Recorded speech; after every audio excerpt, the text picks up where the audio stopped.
Olá, turma do quarto ano A e D. Aqui é a professora Maria da Jores Viana e vamos iniciar mais uma aula de ciências. A nossa aula de hoje será sobre os ecossistemas e a cadeia alimentar. O que é um ecossistema? É um conjunto formado pelos seres vivos e pelos seres não vivos de um local.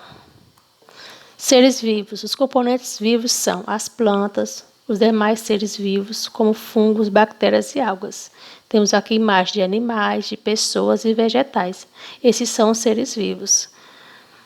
E o que são seres não vivos? São os elementos do ambiente: o solo, a água, o ar e a luz.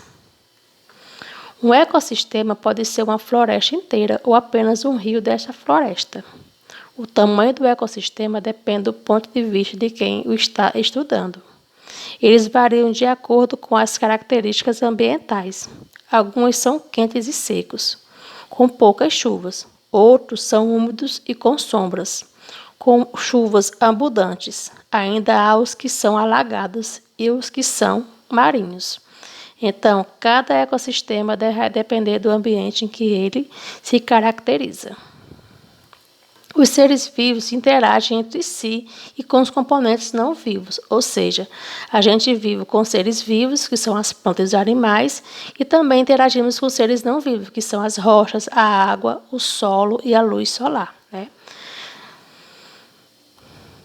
Cada ecossistema é de um jeito, ou seja, cada ecossistema é de um jeitinho em que ele existe. Vamos ter aqui o exemplo do mangue vermelho. Existem muitos ecossistemas diferentes e cada um deles abriga seres vivos, caracterizados, adaptados ao ambiente.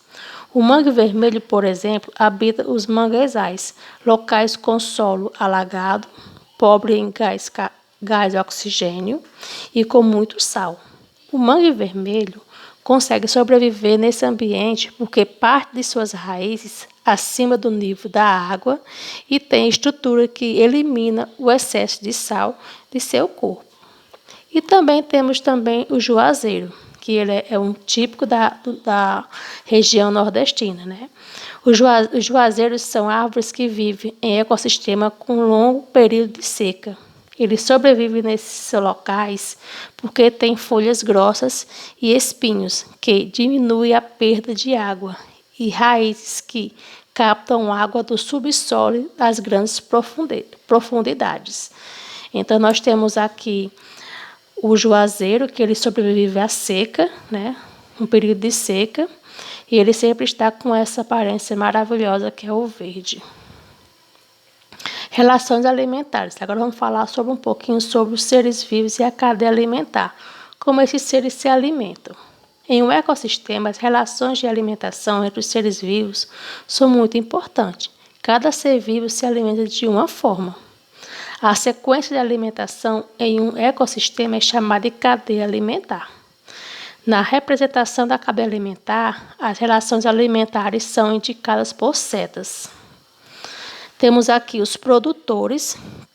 Quem são os produtores? Uma cadeia alimentar sempre começa com um ser vivo, que produz o seu próprio alimento. Pode ser uma planta ou uma alga. E os consumidores. O produtor serve de alimento para os outros seres vivos, como o caramujo, o gafanhoto. Este, por sua vez, pode servir de alimento para outros animais. Os animais são sempre consumidores. Se alimentam-se de plantas ou de outros animais, ou seja, nós seres humanos somos consumidores. Nós dependemos de animais, de plantas para sobreviver. Já as plantas, árvores, não precisam, ela produz seu próprio alimento. E tem os decompositores, que são aqueles que vão se alimentar dos restos de animais e de folhas, né? Que são as bactérias e os fungos. A seta aqui vai mostrar a cadeia alimentar dos animais. Temos aqui a árvore, que é o produtor. Temos o gafanhoto, que é um consumidor primário. Temos outra ave, que é o consumidor secundário. Temos um jaguatirica, que ela é o consumidor terciário. E temos as bactérias, que vai ser o decompositor. Ou seja, quando esses animais morrerem, eles vão fazer a decomposição desses animais. Fluxo de energia. O sol é a principal fonte de energia para o ecossistema. Os produtores utilizam essa energia para produzir seu próprio alimento. Nesse caso, são as árvores e as plantas, né? Parte da energia que os produtores acumulam é utilizada para o seu crescimento e desenvolvimento. Quando um consumidor se alimenta de uma planta, aproveita apenas parte da energia. Se esse animal servir de alimento para o outro, este também receberá uma quantidade de energia menor de energia. Assim, a quantidade de energia diminui ao longo das cadeias alimentares.